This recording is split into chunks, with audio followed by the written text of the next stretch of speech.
Welcome to online classes. मैं वीरभान आपका स्वागत करता हूं और हम पढ़ रहे क्लास 10th का chapter sectors of Indian economy from book economics. और हम आ गए थे यहाँ पे इस पॉइंट पे, where are the most of the people employed, यानी कि ज़्यादातर जो लोग हैं वो किस जगह पे नौकरी कर रहे हैं, यानी किस सेक्टर में कर रहे हैं। Graph 2 presents percentage share of the 3 sector in GDP. ये ग्राफ 2 है जो ये हमारा यहाँ पे ये दिखा रहा है percentage share of the 3 sector in GDP, यानी कि देश के कुल आय में, यानी कि सकल घरेलू उत्पादन में, ग्रॉस डोमेस्टिक प्रोडक्शन में कितना शेयर है इन तीनों सेक्टर का। Now you can directly see the changing importance of sector over the 40 years.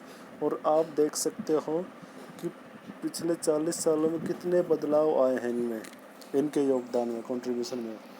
A remarkable fact about India is that while there has been a change in the share of the three sector in GDP, a similar shift have not taken place in employment। हमने यहाँ पे क्या देखा, हालांकि जो India में हमने एक फैक्ट ये देखा है कि जो जीडीपी में कंट्रीब्यूशन है वो तीनों सेक्टर का जैसे जैसे कंट्रीब्यूशन दे रहे हैं, जैसे हमारा प्राइमरी सेक्टर दे रहा है, सेकेंडरी दे रहा है, टर्सरी दे रहा है, लेकिन इक्वली लेवल पे वो एम्प्लॉयमेंट यानी कि रोज़गार नहीं दे रहे। वो जैसे वो कंट्रीब्यूशन तो करे प्रोडक्शन में, लेकिन वो रोज़गार नहीं दे रहे। Graph 3 show the share of employment. ये क्या कर रहा है, एम्प्लॉयमेंट का शेयर दिखा रहा है इन 1972 to 73 and 2011 to 2। The primary sector continue to be the largest employer even now। इसमें यह दिखा गया है कि जो प्राइमरी सेक्टर यानी कि कृषि क्षेत्र है हमारा, वो लगातार और अब भी क्या है, कंट्रीब्यूशन बहुत ज़्यादा दे रहा है किसमें, एम्प्लॉय में। अभी भी वो सबसे ज़्यादा रोजगार देने वाला है। Why didn't a similar shift out of primary sector happen in case of employment? लेकिन ऐसा ही क्यों शिफ्ट नहीं हो रहा प्राइमरी सेक्टर में, जैसे इन केस ऑफ एम्प्लॉयमेंट, यानी कि एम्प्लॉयमेंट में क्यों नहीं हो रहा। It is to because not enough job work created in the sector secondary and tertiary sector. इसका कारण यह है कि अब देखो प्राइमरी सेक्टर में एम्प्लॉयमेंट बहुत ज़्यादा है, लेकिन प्रोडक्शन सेकेंडरी और टर्सरी में। लेकिन यहाँ पे क्या हो रहा है कि जॉब तो क्रिएट नहीं की जा रही नहीं सेकेंडरी और टर्सरी सेक्टर में। इवन दो इंडस्ट्रियल आउटपुट और the production of the goods went up by more than 9 times. हालांकि प्रोडक्शन 9 गुना बढ़ गया है इन दोनों में, इंडस्ट्रियल सेक्टर में। And employment in the industry went up by the around 3 times, और एम्प्लॉयमेंट भी 3 गुना हुआ है। The same apply to the tertiary sector as well. और यही टर्सरी यानी कि सेवा क्षेत्र में हुआ है हमारा। While production in the service sector rose by 14 times. हालांकि प्रोडक्शन है जो सर्विस सेक्टर में 14 गुना बढ़ा है। Employment in the service sector around 5 times, और वहाँ पे एम्प्लॉयमेंट बढ़ा है 5 गुना, यानी कि 14 टाइम तो वहाँ पे क्या हुआ है, प्रोडक्शन बढ़ा है, लेकिन एम्प्लॉयमेंट कितना, 5 times only. As a result more than half of the workers in the country are working in the primary sector mainly in agriculture. जिसका परिणाम यह हुआ कि आधे से ज़्यादा जो वर्कर हैं हमारे देश में, जो श्रमिक हैं, वो लगे हुए किस में, प्राइमरी सेक्टर में, यानी कि सर्विस एग्रीकल्चर में। और वो ओनली एक क्वार्टर ऑफ द जीडीपी, और जो कि जीडीपी का केवल क्वार्टर ही प्रोड्यूस वो कंट्रीब्यूशन दे रहे हैं, यानी कि 25% ही, 25% ही वो कंट्रीब्यूशन दे रहे हैं जीडीपी में। कहने का मतलब देश की कुल आय में तो क्या है, जो प्राइमरी सेक्टर है यानी कि एग्रीकल्चर है, उसका कंट्रीब्यूशन है केवल 25%। लेकिन रोज़गार के मामले में ना आधे से ज़्यादा रोज़गार उसी में लगे हुए, यानी कि श्रमिक उसी में ज़्यादा लगे हुए प्राइमरी सेक्टर में। इन contrast to this, the secondary and tertiary sector produce 4/5 of the produce, whereas they employ less than half the people।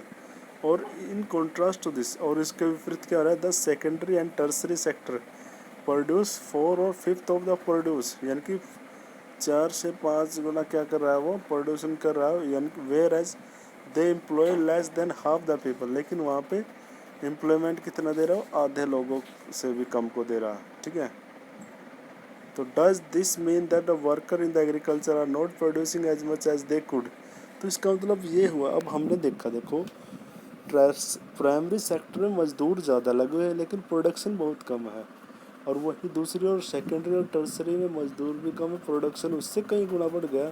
तो इसका मतलब ये है क्या कि जो प्राइमरी सेक्टर एग्रीकल्चर में जो लगे हुए, क्या वो व्यक्ति इतना प्रोडक्शन नहीं कर रहे। What it means that there are more people. इसका मतलब क्या है कि जहाँ पे ज़्यादा लोग काम कर रहे हैं एग्रीकल्चर में देन इन नेसेसरी, यानी कि जितनी ज़रूरत है उससे ज़्यादा तो नहीं लगे हुए।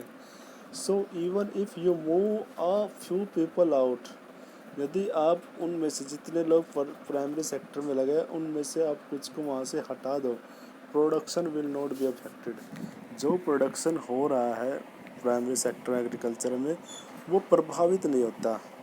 इन other words worker in the agriculture sector are under employment. दूसरे शब्दों में हम कह सकते हैं कि जो कृषि क्षेत्र में लगे हुए वर्कर है वो क्या है, अंडर एम्प्लॉयमेंट, यानी कि अल्प बेरोजगारी, अल्प रोजगार का शिकार है वो। यानी कि जितने व्यक्तियों की वहाँ पे ज़रूरत है उससे ज़्यादा व्यक्ति वहाँ पे लगे हुए हैं। अगर उससे कुछ मान लो रोजगार, वहाँ कोई प्रोडक्शन करना कृषि, मान लो 10 लोगों की वहाँ पे ज़रूरत है और वहाँ पे लगे हुए हैं 15, ठीक है, और प्रोडक्शन तो सेम है। प्रोडक्शन उन्होंने किया मान लो 50 का, यदि हम उसमें से उस 15 में से 5 को हम हटा दें और 10 को रखें वहाँ पे तो भी प्रोडक्शन उतना ही होता है 50।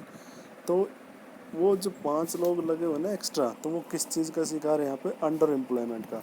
और यही हालात है आज के टाइम में कृषि क्षेत्र में, जितने लोगों की आवश्यकता होती है उससे ज़्यादा लोग वहाँ पे लगे हुए हैं। For instance take the case of small farmer. और उदाहरण के तौर पे आप किसी एक छोटे किसान को ले सकते हो, Lakshmi, owning about 2 hectares of unirrigated land dependent only on rain and growing crops। जिसके पास केवल 2 हेक्टेयर ज़मीन है, यानी कि 2 हेक्टेयर हो गया उसके पास, 5 किले हैं उसके पास अनइरिगेटेड, जहाँ पे सिंचाई के साधन नहीं है उसके पास, जो कि पूरी तरह से डिपेंड है किसके ऊपर, बारिश के ऊपर। And growing crops like jowar and arhar, ज्वार और अरहर जैसे फसल को वो उगाती है। All 5 members of her family work in the plot throughout the year. Why, और सारे के सारे उसकी फैमिली में जो 5 मेंबर हैं वो 5 के 5 उसी में लगे हुए पूरा साल। They have nowhere else to go to work, उनके पास कहीं और जाने का कोई रास्ता नहीं है। You will see that every one is working, आप देखोगे कि हर कोई काम कर रहा है। नन रिमेन्स आइडल, लेकिन वहाँ पे कोई भी फ्री नहीं बैठा, यानी कि वो काम पे लगे हुए हैं। But in actual fact their labour effort get divided, लेकिन उनका जो लेबर एफर्ट है वो क्या हो रहा है, वो डिवाइडेड किया जा रहा है। Each one is going some work but no one is full employed, हर कोई काम करता रहता है खेत में लेकिन हर किसी को वहाँ पे पूर्ण रोजगार नहीं मिला हुआ है। This is the situation of underemployment, और यही सिचुएशन है अल्प रोजगार की, where people are apparently working but all of them are made of work less than their potential। लेकिन वहाँ पे जो सारे वर्क काम कर रहे हैं वो अपनी पोटेंशियल यानी क्षमता से कम कर रहे हैं। This kind of underemployment is hidden in contrast to someone who does not have a job. और इस प्रकार की अंडर एम्प्लॉयमेंट है वो क्या है, वो छिपी हुई है। Who does not have a job, जिनके पास जॉब नहीं, is clearly visible as unemployed, तो वो पूरी तरह से दिखते हैं कि वो क्या है, बेरोजगार ही ऐसे। आपने बहुत सारे पढ़े लिखे लोगों लड़कों को देखा होगा कि जिनकी मान लो खुद की ज़मीनें हैं और वो वहाँ पे लगे हुए हैं। एक्चुअली में वो तो ये कहते हैं, आपने सुना होगा, वो कहते हैं कि भाई हम तो काम करते वहाँ हम रोज़गार पे लगे। एक्चुअली में वो रोज़गार पे नहीं है, वो अनएम्प्लॉयड है। अगर वो काम करे, अगर वो उस पर काम भी ना करे तो भी वो प्रोडक्शन इतना ही देगा। उनके उनके पापा वगैरह है, जो भी है घर में फैमिली मेम्बर जोर करते हैं, तो इसे ही हम बोलेंगे डिस्गाइज अनएम्प्लॉयमेंट, छिपी बेरोजगारी। ना सपोजिंग ए लैंडलॉर्ड, अब सोच के देखो, एक सुखराम नाम का एक लैंडलॉर्ड है, कम्स एंड हायर वन और two member of the family to work on his land, तो वो अपने काम में एक या दो मेंबर को फैमिली से ले लेता है, ठीक है, या फिर उनको दो उसको बंदे चाहिए काम करने के लिए, या उनको वो हायर कर लेता है किराए पे, ठीक है। Lakshmi's family is now able to earn some extra income through wages, अब लक्ष्मी की जो फैमिली है वो एक्स्ट्रा वेजेस कर सकते हैं, यानी कि मजदूरी ले सकते हैं काम करके किसी और के पास। Since you do not need 5 people to look after this small plot, क्योंकि उसे ज़रूरत नहीं कि 5 मेंबर उसके प्लॉट को, यानी कि उसके खेत को देखें। 2 people moving out does not affect production, यदि उन 5 में से 2 लोगों को बाहर भेज दिया जाए काम करने के लिए, तो भी उसके खेत में उतना ही उत्पादन होगा।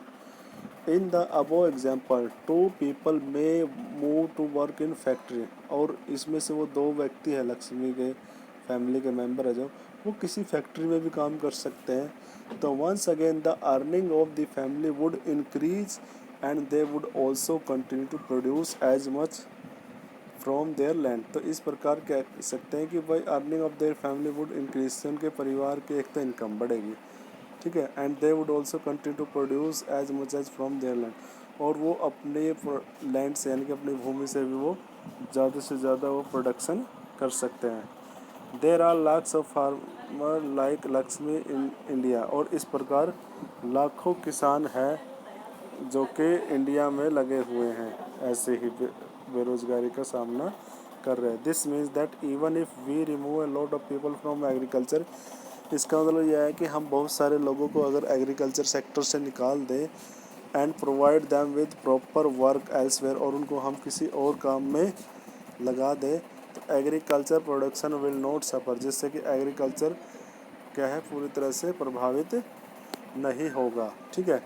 The income of the people who take up their other work would increase the total family income, इस प्रकार जो अन्य व्यक्ति किसी और काम में लगे हैं तो उनकी इनकम क्या करेगी, फैमिली की इनकम को बढ़ाएगी।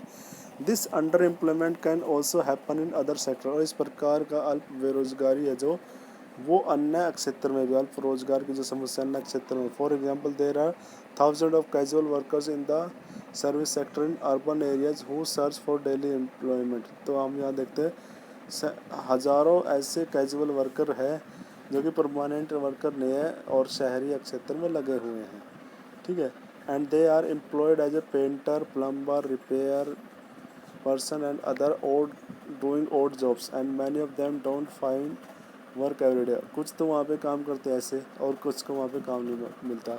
Similarly we see other people of the service sector on the street pushing a cart और selling, और कुछ को देखते हैं कि वहाँ रेडी वगैरह चलाते हैं, where they may spend a whole day but earn very little, जहाँ पे वो पूरा दिन स्पेंड करते हैं लेकिन कमाते वो बहुत ही कम है। And they are doing this work because they do not have better opportunity, और वो इसलिए करते हैं क्योंकि उनके पास अच्छी अपॉर्चुनिटी नहीं है, ठीक है।